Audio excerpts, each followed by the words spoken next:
안녕하세요. 김용환입니다. 예, 오늘 줌 세미나는요, 최소 침습 임플란트와 데이터 기반 로딩을 통해 치과의 기준을 세우고 신뢰를 높여서 환자들이 믿고 내원하는 그리고 소개하는 치과가 될 수 있도록 원장님들께 도움이 되고자 준비하였습니다. 그리고 또 후반에는 단톡방을 그동안 달구었던 이슈에 대해서도 준비하였고 그동안은 임상 위주의 지루하지 않는 강의였다면 오늘은 다소 무거운 내용들이 많아서 원장님들께서도 잘 따라오시기 바랍니다. 제가 이 데이터 기반 로딩은 2018년부터 쭉 해왔던 방법이고, 예, 오늘은 수술 방법보다는, 수술한 후에 그 내부 변화를 관찰할 수 있는 시간이 될 수 있도록 하겠습니다. 먼저 55세 남성 환자인데요.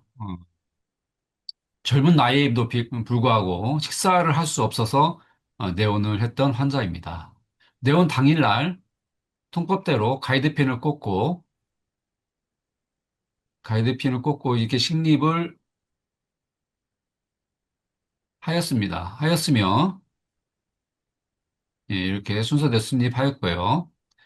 그리고 나서 테스트를 한 후에 2주 있다가, 예, 이쪽에 로딩을 하였습니다. 그리고 나서 천천히 반대쪽을 예, 시행하였고, 반대쪽도 적당한 시기에 예, 조기 로딩을 예, 식립하였습니다.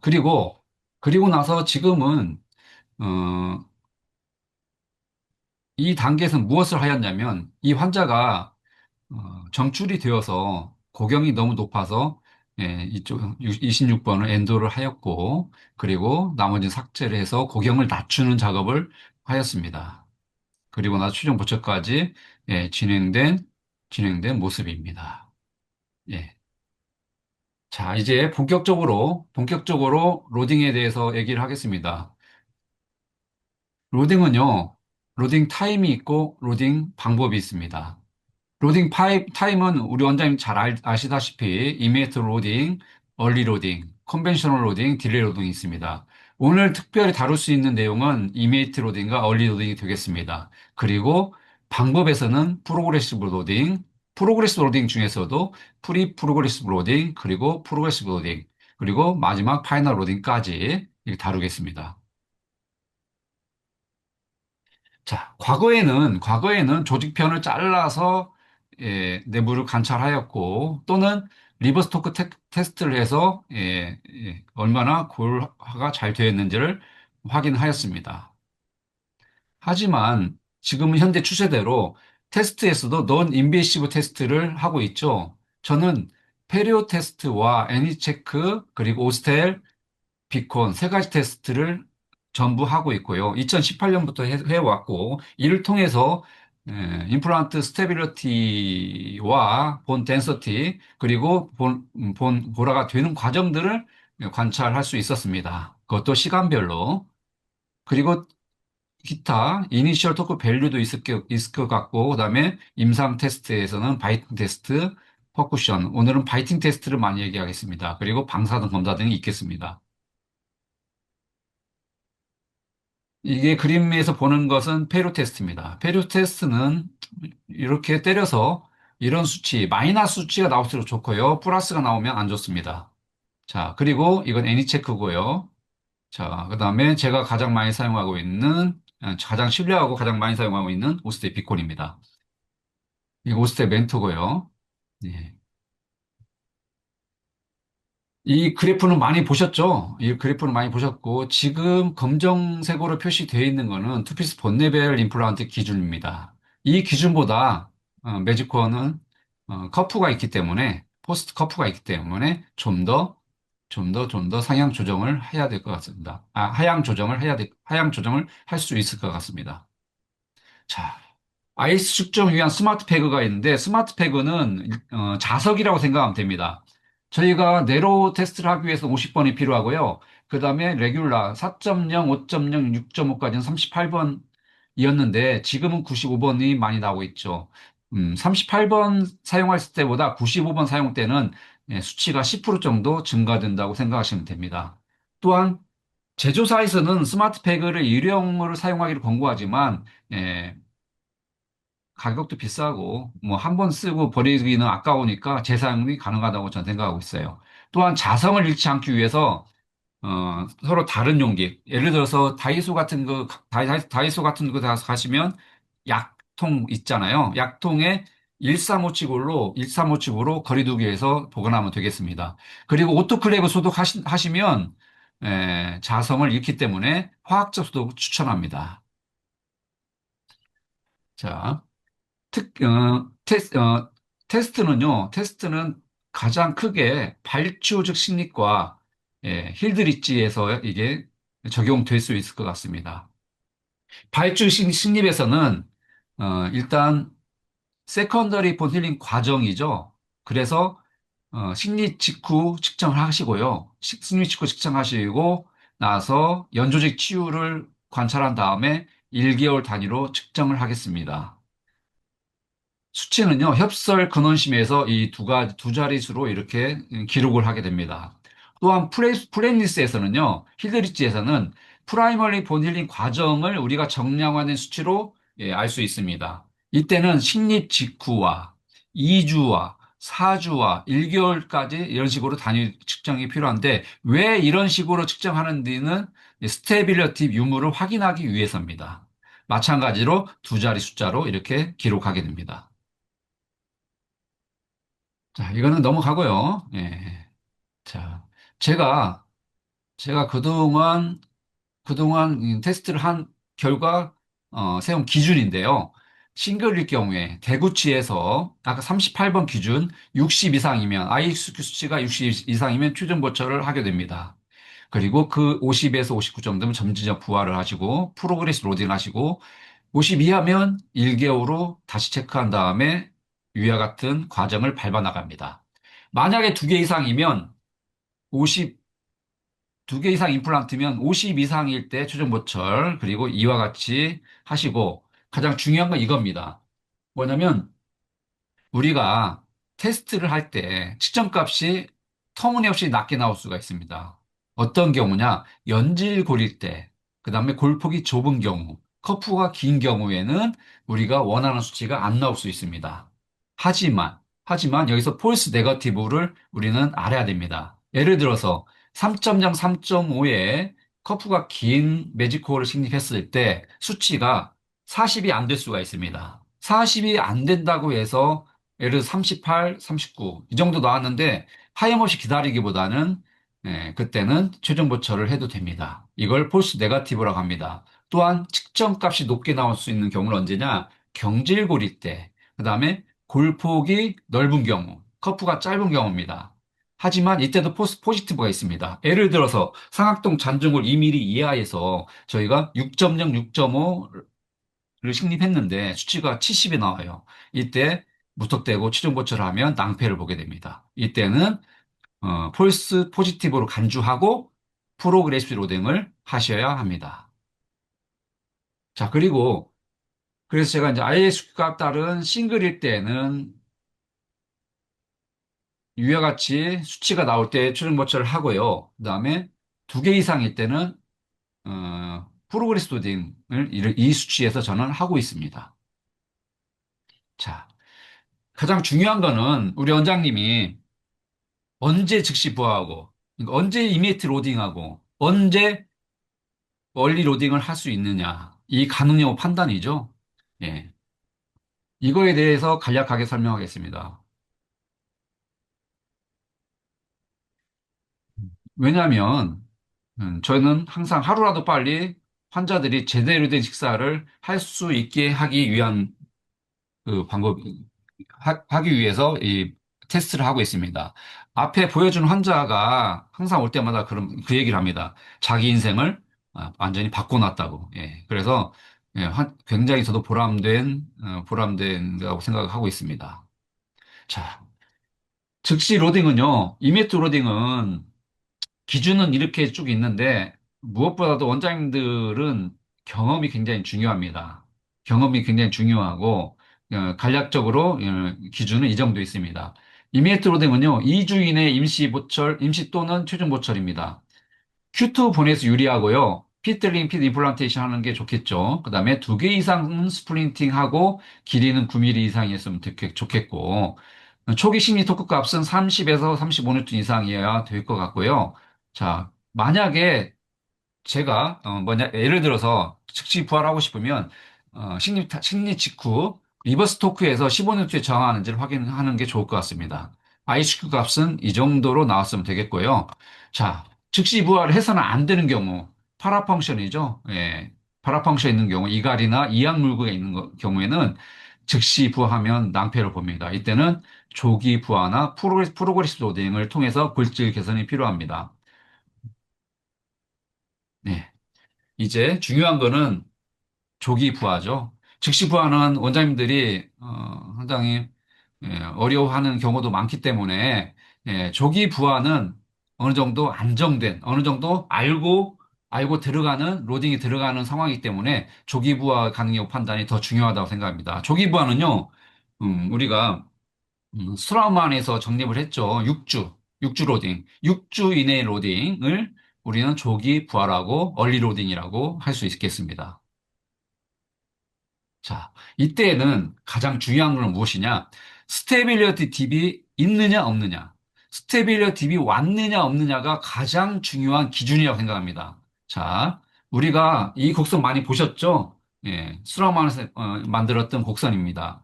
자, 식립부 사주에 가장 스테빌리티 딥이 50%까지 오게 됩니다.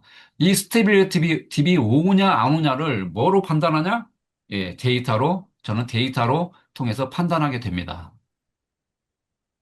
자, 그런데 이거는 컨벤셔널한 임플란트에서의 스테빌러 딥입니다. 사주에 오죠. 하지만 제가 하고 있는 플라스마, 그리고 UV, 그다음에 SL 액티브 등에서는 골 반응이 빨라지기 때문에 스테빌 딥이 2주에 옵니다.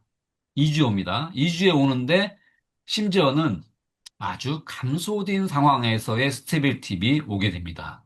그래서 플라스마 처리를 했다면 힐드리치에서 2주 후의 수치가 굉장히 중요합니다. 2주 후의 수치에서 스테빌리티이 왔는지 안 왔는지를 판단하고 나서 프로그레스 로딩을 하든지 아니면 최종 고철을 하든지 하면 됩니다. 이것을 조기 로딩이라고 합니다. 자, 제가 플라스마 얘기했죠? 잠깐 설명하겠습니다. 플라스마 액티베이션의 장점은 무엇이냐? 탄화수소막을 제거함으로 인해서 친수성을 증대하고 빠르고 풍부한 혈병 유지가 가능합니다.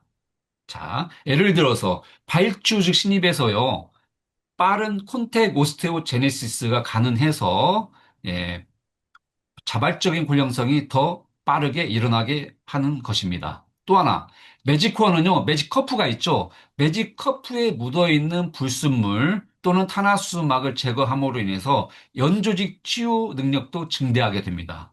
자, 그래서 스테빌러트 딥을 플라스마 처리를 하게 되면 스테빌러 딥을 2주 이내로 앞당겨 즉시 부하나 조기 부하가 가능하게 되는 것입니다.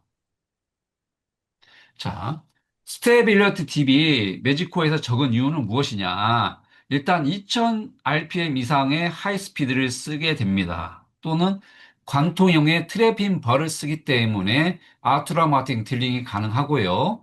탭 드릴링을 예, 탭 드릴 통해서 핏 드릴링을 하고요. 그다음에 치조골과 나사선의 형태적 접촉을 통해서 핏 임플란테이션도 가능합니다. 그리고 플라스마 액티베이션을 하면 스테빌 팁이 조금 더 적어지는 것 같습니다. 자, 이제, 이제 스테빌러 팁이 적다고 판단되었습니다. 식립 직후에 테스트했던 수치와 식립 2주 후에 또는 2주 후에 테스트했던 수치에서의 별 차이가 없으면 스테빌 팁이 없거나 적다면 발치후 식립에서는 일단 연주지 치유를 기다려야 되죠. 그래서 심리 밀개호로 측정한 다음에 인상체득에서 얼리 로딩 하든지 파이널 로딩을 하든지, 그러니까 얼리 로딩 하게 됩니다. 이때는 프로그레시브 로딩 또는 파이널 로딩 하겠죠. 그리고 힐드릭에서는 식립 직후 측정하고 인상 체득을 합니다. 그리고 식립 2주 후에 측정해서 제가 앞서 보여준 케이스죠. 식립 직후에 측정합니다. 그리고 나서 인상 체득을 하죠. 그리고 나서 식립 2주 후에 측정한 다음에 수치가 안정돼 있으면 임시치하든 최종 보철이든 세팅을 해주게 되는 겁니다. 자, 자, 프로그레시브 로딩이죠. 예. 프로그레시브 로딩은 로딩을 주는 방법입니다. 왜 주냐? 환자가, 환자가 무취학에서는 개개인의 어떤 저작 패턴을 잃어버립니다. 이것을 찾아주는 효과가 있을 것 같고요. 그리고 가장 중요한 거는요, 생리적 자극을 주어서 골질, 골밀도를 증가시킵니다. 자, 프로그레스 로딩을 통해서 또한, 또한 이게 그 매직커프나 매직코어에 전달되는 매직 포스트 매직컵에 전달되는 스트레스도 어느 정도 흡수를 하기 때문에 프로그레스 오딩을 통해서 피로 골절 뒤에 말하는 피로 골절도 어느 정도 줄일 수 있을 것 같습니다. 자, 프로그레스 오딩을 하지 않는 임플란트에 비해 변혈군 소실이 적게 발생하게 됩니다. 자, 이거는 많이 보셨죠? 예, 이 곡선을 통해서 무엇을 얘기하고 싶냐면, 자, 우리가 어, 쓰지 않으면 디스유스 아트로피가 옵니다. 힘이 전달되지 않으면 자 우리가 구강 내 교합력이 아예 전달되지 않으면 디스유스 아트로피가 오는 건 알고 계시죠? 하지만 그 우리가 걷잡을 수 없는 한계의 힘이 전달되면 뭐가 옵니까? 패스로지컬 프랙처가 오죠. 자, 이때는 이런 힘이 전달될 때, 자, 뼈만 부러지는 게 아니라 임플란트 파절도 오게 됩니다. 예, 그걸 아셔야겠고, 그래서 이 중간에서 생리적으로 자극을 주었을 때, 우리는 골질 개선이 된다는 것입니다. 이것을 무엇으로 하냐? 프로그레스 로딩으로 하게 됩니다. 자, 이것도 많이 보셨죠? 자, 응력 분산 시스템인데요. 자, 기존의 삼각나사의 투피스폰 레벨에서는 5mm의 힘이 집중됩니다. 그래서 이쪽에 붉게 물들죠. 그래서 상부의 뼈가 녹게 되고 녹으면서 이쪽도 부러지게 됩니다. 뒤에 가서 이 케이스도 있습니다. 자, 그런데 매지코어 같은 경우는 골고루 분산됩니다. 예, 골고루 분산되죠. 열일을 하고 있죠. 예, 핀슬에 대해서. 하지만 뒤에 가서 원바디 시스템에 대한 얘기를 또다시 하게 될 겁니다. 응력에서. 이런 경우에 이런 식으로 골질 개선이 된다는 것입니다. 자, 프로그레스 로딩은 크게 프리 프로그레시브 로딩과 프로그레스 로딩을 나눌 수 있습니다. 말 그대로 프리는요, 아예 교합 평면이 없는 것입니다. 프로그레시브 로딩은 교합지는 심스탁은 물리고 교합지는 물리고 심스탁 빠지는 정도의 교합. 자, 이 얘기는 프리 프로그레시브 로딩은 아주 불안한 경우에 아니면 우리 원장님들처럼 처음 시작하시는 원장님인 경우는 프리 프로그레시브 로딩을 시작하시고 이걸 패시브 로딩을 합니다. 그리고 나서 1, 2개월 후에 바이팅 테스트를 통해서 아무런 문제가 없다면 그때는 교합을 올려서 프로그레시브 로딩을 시행해 주면 됩니다. 이 통틀어진 두 개의 기간은 최소 4개월, 리모델링 한 사이클은 해주어야 골질 개선은 이루어질 거라고 생각됩니다. 자, 프리 프로그레시브 로딩의 인디케이션입니다. 아주 안 좋은 상황이죠. 예. 자, 그리고 재료는요, 아크릴 레진 또는 PMMA 레진을 이용하면 됩니다. 자, 만약에 프로그레스 로딩 기간 또 이 얘기를 가장 많이 물어보거든요. 자, 프로그레스 로딩 기간 중엔 어떻게 하냐? 수치는 낮아지죠. 이때는 ISQ 수치를 하지 마시고 바이팅 테스트를 통해서 문제가 없으면 교합 높이를 높여주면 됩니다. 자, 넘어갈게요. 이것도. 예. 자, 일단 간단하게 두 가지 임상 케이스를 보겠습니다. 자, ISQ 값을 통해서 무엇을 할 수 있다? 발출 승립에서 세컨더리 폰 힐링 과정을 예측할 수 있다. 자, 이런 경우 37번 케이스입니다. 넘어갑니다. 하였고, 발직을 하였고, 이렇게 발직을 했죠. 한 다음에 수치를 봤습니다. 이 식립 직후에는 25였죠. 한 달 후에 35. 자, 그리고, 네 달 후, 네 달 후죠. 거의 네 달 후에 56까지 올라갑니다. 이게 바로 세컨더리 본힐링 과정이죠. 수치가 증가되는.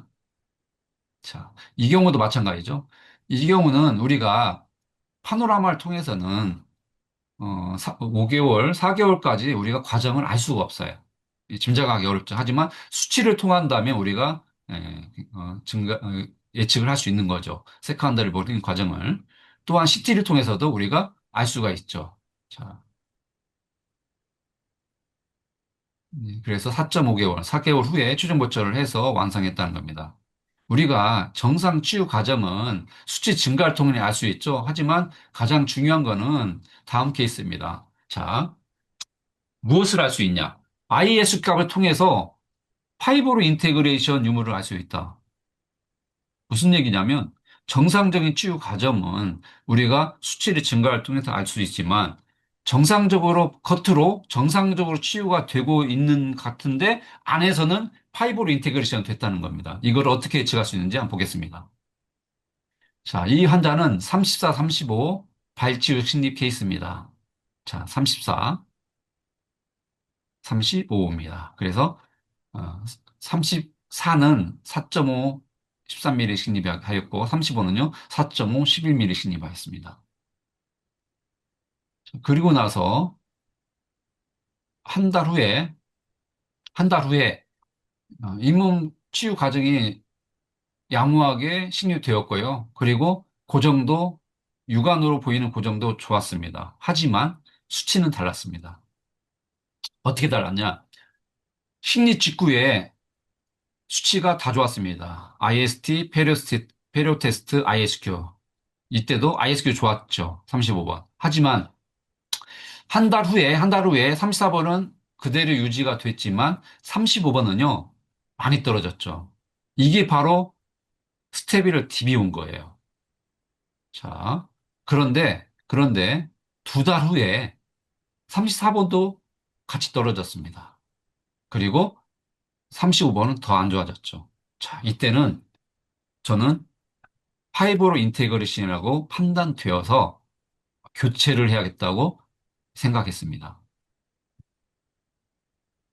2개월 후, 자, 여기 보시면 제거 후 긁어봤더니 역시 파이브로 인테그레이션 되었던 흔적이 남았죠. 그래서 제거한 다음에 5.0의 13mm와 5.0의 11mm를 교체해야 했습니다. 한 단계 사이즈 큰 걸로. 지금이라면 포스트가 좀 작은 게 나오죠. 4.5가. 이때는 포스트가 5.5죠.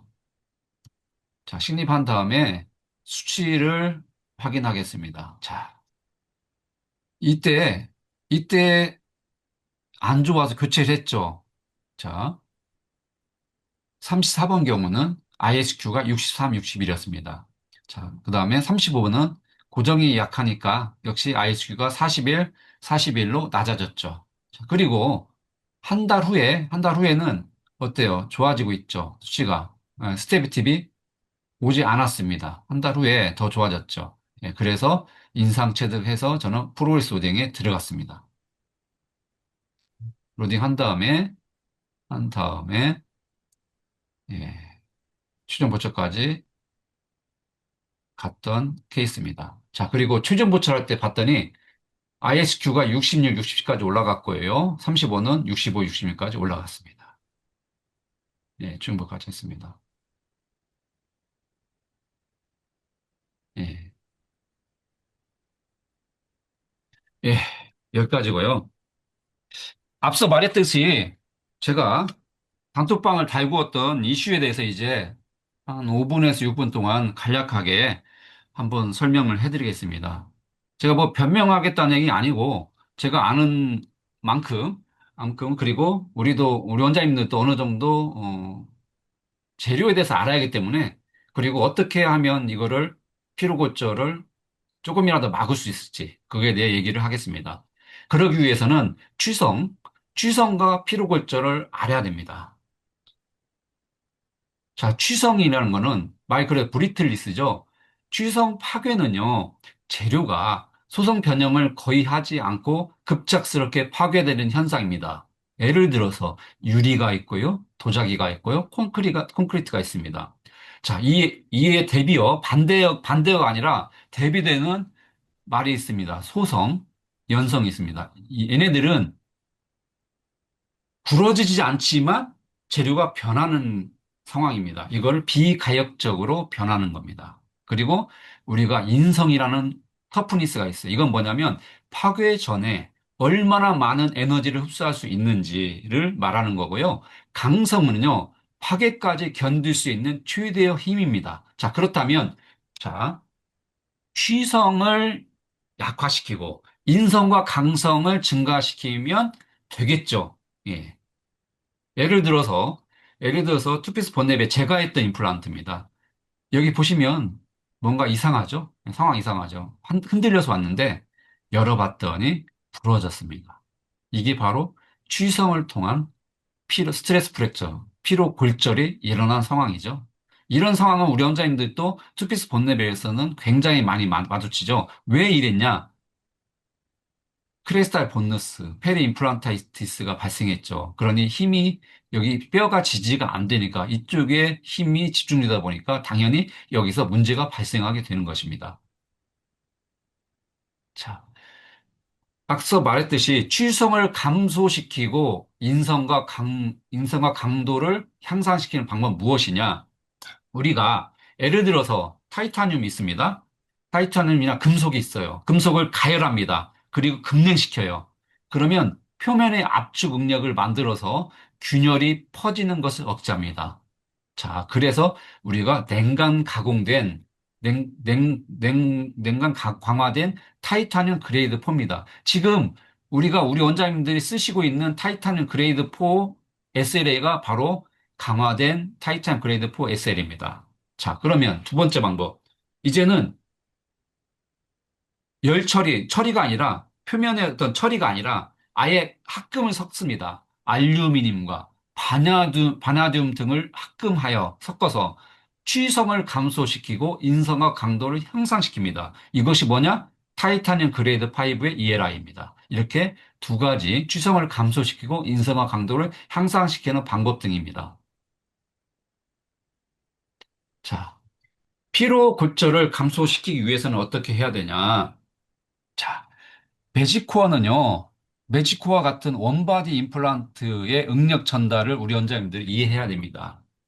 투피스 본데벨은 가운데서 어버트와 피스처 사이에서 스트레이트 브레이커 역할을 합니다. 그래서 생기는 게 싱킹 다운이죠. 매직코어는 이게 연결되어 있죠. 그렇기 때문에 싱킹 다운이 일어나지 않아요. 그래서 우리가 식립할 때 어느 정도 우리가 예측을 하면서 잘 식립하는 것이 좋을 것 같습니다. 그래서 한번 그거에 대해서 한번 얘기해 드릴게요.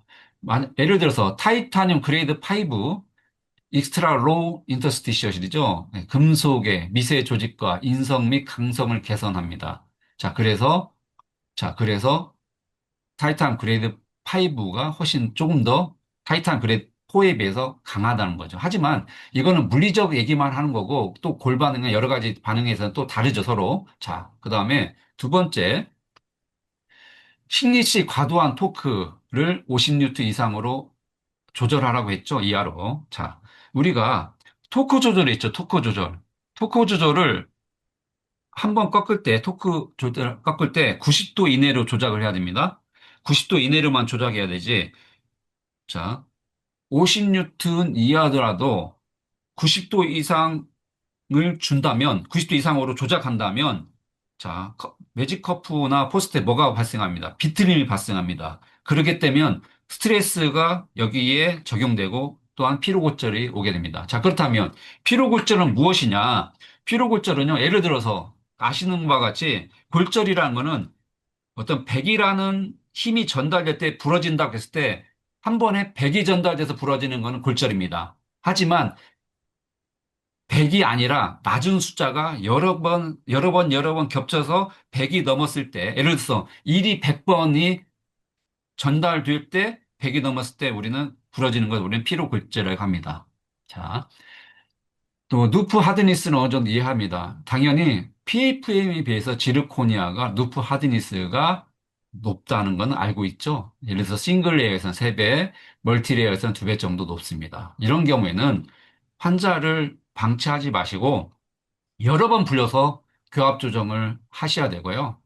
또한 프로그레스 로딩을 통해서 바로 지르코니아로, 예를 들어서 최종 보철을 바로 지르코니아를 가기 전에 프로그레스 로딩을 충분히 통해서 간다면 훨씬 더 피로골절에도 어느 정도 많이 줄어들 거라고 생각합니다. 저는 누구보다도 어느 정도 로딩을 굉장히 빨리 하지만 프로그레스 로딩을 굉장히 많이 하는 편인데 제가 누구보다도 가장 많이 SLA 그레이드 4를 많이 썼는데 지금까지 골절 케이스가 전혀 없다고 말할 수 있습니다.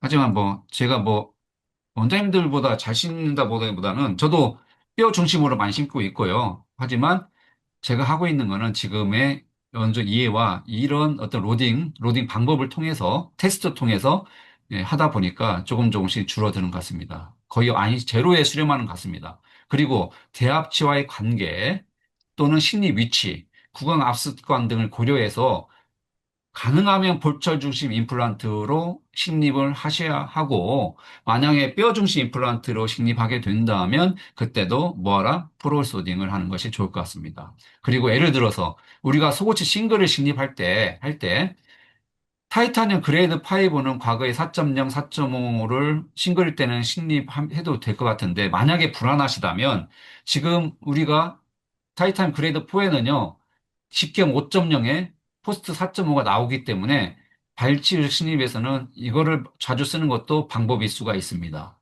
자, 또한 타 시스템 커프 3mm 이상, 타 시스템들이 요즘 매직코어 같은 시스템 많이 나오죠. 만약 이들이 타 시스템에서 3mm 이상 3mm 이상 커프를 사용할 때 피로 고철 가능성은 많이 증가할 것 같습니다. 왜냐하면 스트라우만 티슈 레벨을 만들 때 왜 커프를 2.6, 2.8로 제한하는지를 한번 우리가 생각해 볼 필요가 있습니다.